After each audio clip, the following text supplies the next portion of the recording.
أعوذ بالله من الشيطان الرجيم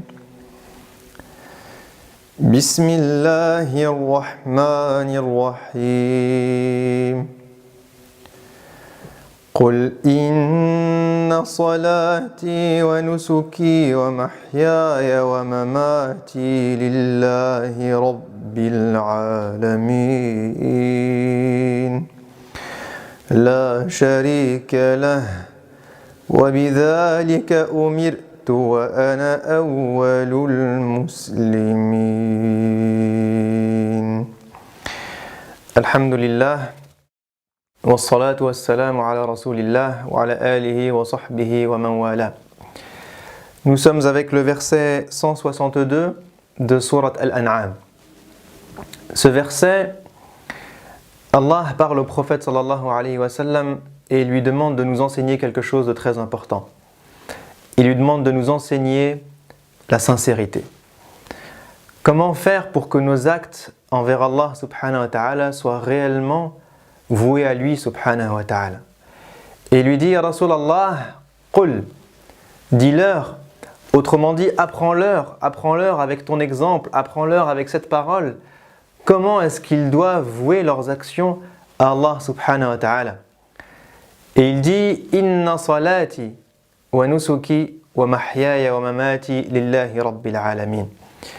Il dit que sa prière, salati wa nusuki, mes actes de dévotion, lillahi rabbil alamin, appartiennent à Dieu, le Seigneur des mondes, subhanahu wa ta'ala. Et là arrive une question très importante pour le croyant. Dieu commence par le vital, il commence par la base. La première des choses que nous faisons pour lui, imaduddin, cette chose qui est très importante dans notre foi, qui est la prière. Inna salati wa nusuki wa mahyaya wa mamati lillahi rabbil alamin. Cette prière, elle est vouée à Dieu. Mais une question se pose. Est-ce que nous vouons réellement notre prière à Allah subhanahu wa ta'ala? Combien de fois est-ce qu'on prie pour montrer qu'on prie? Combien de fois est-ce que je vais rallonger parfois ma prosternation pour montrer aux gens qui m'entourent que je suis quelqu'un, masha'Allah, de pieux? Est-ce que ça vous est déjà arrivé de vous rendre compte que parfois lorsqu'on prie tout seul, des prières à voix haute comme Al-Maghrib, on va réciter des toutes petites sourates, Qul huwallahu ahad. Et lorsque je me retrouve en situation où je dois diriger un groupe, comme par hasard, je commence à réciter Surat al-Baqarah. Eh bien, tous ces mécanismes font qu'il arrive parfois eh bien, que nos intentions ne soient pas complètement vouées à Allah subhanahu wa ta'ala, même lorsqu'on ne s'en rend pas compte. Et il dit nos actes de dévotion, comme Al-Hajj par exemple, nos rites, nos cultes. Combien de personnes vont à Al-Hajj et veulent absolument en retirer le titre de Hajj? Combien de fois est-ce qu'on part et que notre principal souci lorsqu'on revient, c'est que sur la porte, il soit écrit Hajj? Que lorsque quelqu'un ne nous appelle pas par Hajj Muhammad ou Hajj Fulan, eh bien on se vexe. Parce que je suis un Hajj, parce que je suis un imam, parce que je suis un shir, parce que je suis un qari, parce que je suis. Et combien de personnes recherchent derrière certains actes de dévotion à Allah subhanahu wa ta'ala, eh bien des titres, des intitulés.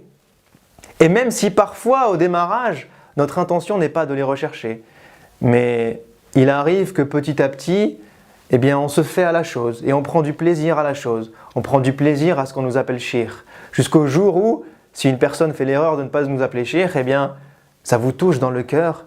Et vous êtes pris comme ça, vous dites, mais il sait à qui il parle lui? Eh bien ce jour-là, sachez que votre intention n'est plus vouée à Allah subhanahu wa ta'ala, si vous ressentez cette chose. Et c'est pour ça que Allah commence par la base. La base, c'est votre prière. La base, c'est votre jeûne. La base, c'est votre pèlerinage. Si déjà ces actions-là, vous n'arrivez pas à les vouer sincèrement à Allah subhanahu wa ta'ala, c'est qu'il y a un gros travail à faire sur votre cœur. Essayons d'intérioriser nos pensées, de faire une introspection, de regarder à l'intérieur de notre cœur et de sonder. Est-ce que je suis en train de prier pour lui? Est-ce que je suis en train de réciter pour lui? Est-ce que je suis en train de donner pour lui? Ou Ou est-ce que je suis en train de donner pour qu'on dise de moi que je suis quelqu'un de généreux? Ou que je suis quelqu'un de bon? Ou quelqu'un de pieux?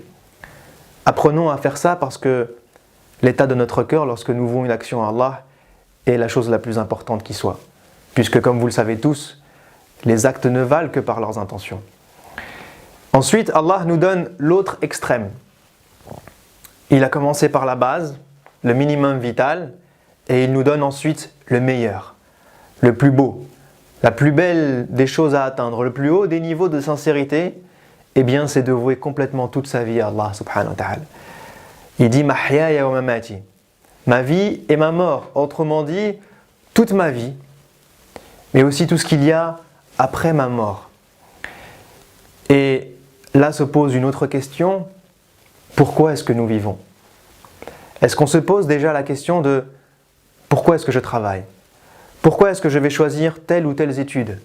Pourquoi est-ce que je vais me marier avec telle ou telle personne? De quelle manière est-ce que je vais éduquer mes enfants? Comment est-ce que je vais choisir entre tel projet ou tel projet? Est-ce que ces questions-là, toutes ces questions qui entourent ma vie, qui orientent ma vie, est-ce qu'elles ont pour principal objectif de plaire à Allah subhanahu wa ta'ala ou pas? Est-ce que je choisis juste pour ma carrière, pour gagner de l'argent, pour avoir du pouvoir, pour être quelqu'un de connu, etc., etc. Ou est-ce que j'éduque mes enfants d'une manière qui plaira à Dieu? Ou est-ce que je travaille d'une manière qui plaira à Dieu? J'agis tous les jours d'une manière qui plaira à Dieu. Je fais mes choix dans ma vie en me disant quel est le choix qui fait que je pourrais me rapprocher encore plus de Dieu. Eh bien, si nous arrivons à faire ça, Dieu sera au centre de nos vies. Et la sincérité envers Dieu ne fera qu'augmenter. Et il en découlera ensuite ce qu'il y a après notre mort. Parce que lorsqu'on est sincère pour Allah subhanahu wa ta'ala, on n'oublie pas que notre vie va s'arrêter un jour ou l'autre et que nous allons aller à la rencontre d'Allah subhanahu wa ta'ala. Lorsque nous allons le rencontrer, est-ce que nous pourrons lui dire « Ya Rabb, je t'ai voué mes actions. Ya Rabb, je t'ai voué mes actes de dévotion. Ya Rabb, je t'ai voué ma prière. Je t'ai voué ma récitation. Je t'ai voué mes dons. Je t'ai voué toute ma vie. » Et là, aujourd'hui, après ma mort, eh bien, je vois le résultat de toutes ces actions. Ou est-ce qu'on se retrouvera dans une situation où Dieu nous dira « Tu as menti. Tu as fait telle action, tu as récité le Coran pour qu'on dise que tu avais une belle voix. Et ça a été dit de toi. Tu as eu ce que tu voulais dans la vie d'ici-bas. Moi, je ne te donnerai rien dans l'au-delà. Tu as fait des dons pour qu'on dise de toi que tu étais généreux, et on l'a dit, etc., etc. Est-ce qu'on se retrouvera dans telle ou telle situation? L'introspection de nos cœurs est quelque chose de très important.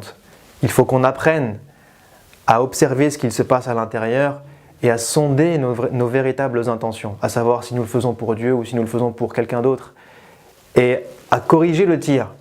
Une intention peut être corrigée à tout instant. Et Dieu, dans sa miséricorde, accepte que nous puissions revenir vers le droit chemin. Alors, puisse Dieu nous aider à sonder nos cœurs, à purifier nos cœurs et à lui vouer notre culte d'une manière sincère. Wa akhiru da'wana anil hamdulillahi rabbil alamin. Wassalamu alaykum wa rahmatullahi wa barakatuh. شهر رمضان الذي أنزل فيه القرآن هدى للناس وبينات من الهدى والفرقان